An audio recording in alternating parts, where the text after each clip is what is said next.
So I think the big thing with gaming laptops, especially when you travel with them, they are too thick, they're too bulky, they're too heavy. I think for the very first time that is not the case.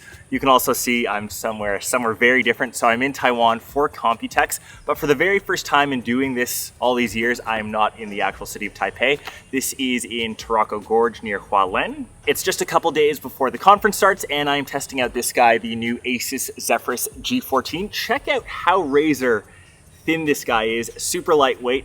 A lot of that performance has to do with the new Series 3 Intel Core Ultra 9 chips. Obviously you can spec this with an RTX 5090, but this one has a very modest 5070 Ti. We'll get into that. I just want to show some of this hotel first, some of the weekend before all the new products and the show.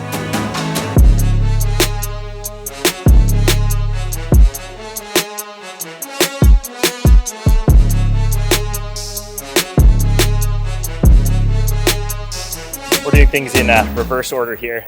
This is actually the entranceway as we leave into the gorge, into the mountain ranges. It is just wild that I've never left Taipei to explore around the rest of the country. Check out the mountain ranges there. That is just next level. Super, super cool. You'll have to forgive me, passed out after the hike yesterday. The 12-hour time difference, the jet lag is real. I did get up though for Champions League finals, streamed it in my room. PSG on pens, not an Arsenal fan, happy about it. But I did mention I went on a hike with this. So this is the pack that I actually brought with me. You can see how small this thing is. So 0.63 inches, like I said, most gaming laptops are super thick, super chunky. I did shoot some B-roll at my studio before I came here, so it's gonna be mixed in with the footage in case you were wondering. This is very similar to the Zephyrus line that you've seen before. It has that slash kind of design down the middle. There's 35 lighting zones in it. I typically just have mine set to white. It's the default. It looks the cleanest in my opinion. You've obviously got USB-C, a USB-A slot, and an SD card slot. So some of the photos that I've been taking on this trip, I popped them into here, edited them on Lightroom. Other side, you have proprietary charging, HDMI 2.1, another USB-A, USB-C, as well as the headphone jack. On the inside, you've got a full chiclet style keyboard. It is backlit, great for gaming, and the trackpad, which is nice and clicky. It doesn't waste any space. On the sides, you see the speakers here. So these are Dolby Atmos. But what is really impressive with this, you can still play all those games completely untethered. So even during the train ride up, the Jankus setup on the little tray by the train was playing this with a little portable mouse, completely unplugged, still getting like that 50-ish, 60 frame mark. Obviously, when you plug this thing in, that is something extra that you will need to carry around, but that's for any gaming laptop. Like, keep in mind, you can say just charge this on USB-C just to do day-to-day stuff. So like watching, content, watching that game last night. The battery is 250 watts. So on that train ride session up, I was gaming for half of it. So around an hour, even some gaming in my room. I still wasn't completely dead. It can get up to like 50% in around 30 minutes. It does support 73 watt hour fast charging. Just keep in mind that is with the heavier external brick. The big kicker here, what enables you to play AAA titles on such a lightweight, thin device is the Intel Series 3 chip. I mentioned it. It is a powerhouse. We've seen it on other laptops, maybe indicative of why Intel is doing so well stock-wise. They have been crushing it. Obviously, this paired with an NVIDIA RTX, you can spec it up to a 5080. I mentioned this has a 5070. Still playing all my games totally fine. Like, it has redefined what you can do with a gaming laptop, of how thin they are. I think gone are the days of those thick, chunky gaming laptops that weigh like 6-7 pounds. Thankfully, that is no more, but that is the highlights of this laptop. We're heading out of this place right now. We are heading back to the city, to Taipei. Should be some other fun, exciting announcements at Computex. Let's go. So back in the city, what's kind of cool, it is ROG's 20th anniversary, little anniversary pin here at their launch event. So you can see some of their special edition products that are kind of coming out. I'm going to go through them really quickly. We've got a 20th edition gaming router, monitor. So this is the Swift OLED. But what's kind of cool, check out the back of that. It's like the 90s tech, kind of semi-transparent, which is really wicked. I had this like little loot box, that's cool. Some other stuff there, but check this out. So it's an ROG edition 20th build. Whew. Little screen saying ROG 20. If you are obviously super loyal to the brand, that's really cool. all the cool little details there. Not that I'm a PC builder or anything, but maybe I should start now. 20th anniversary details. Pretty cool stuff, and about to head into the ROG keynote where all of this stuff will officially be announced. Also, I'm sure you saw the NVIDIA RTX Spark with some new products, new OEMs, heading to an NVIDIA meeting after that, and then obviously what's coming out at Computex, but I need this monitor in the studio. 90s tech, transparent stuff for the win. That is so sick.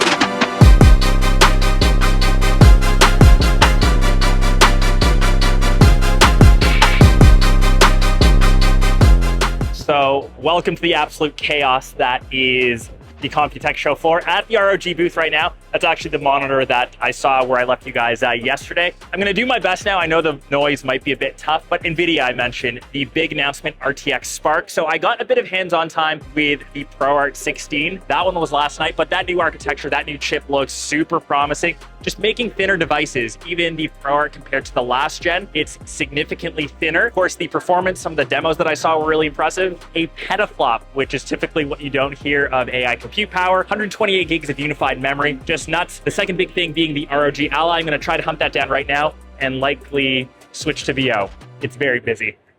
Okay, so I had to switch to VO here. I was listening back to it and I sounded like an absolute robot, even with the noise canceling. It's because Jensen made an appearance. I did get a little glimpse of him, but that is the busiest I've ever seen at Computex. But back to the ROG Xbox Ally 20th Anniversary Edition. What's really cool here, it has that see-through casing, very like 90s tech. It's got a larger display, so 7.4 inches. It's an OLED and it takes micro SD card express, so faster. It's got a rotating D-pad, TMR joysticks, and of course, when you get the bundle, it comes with the X-Real glasses.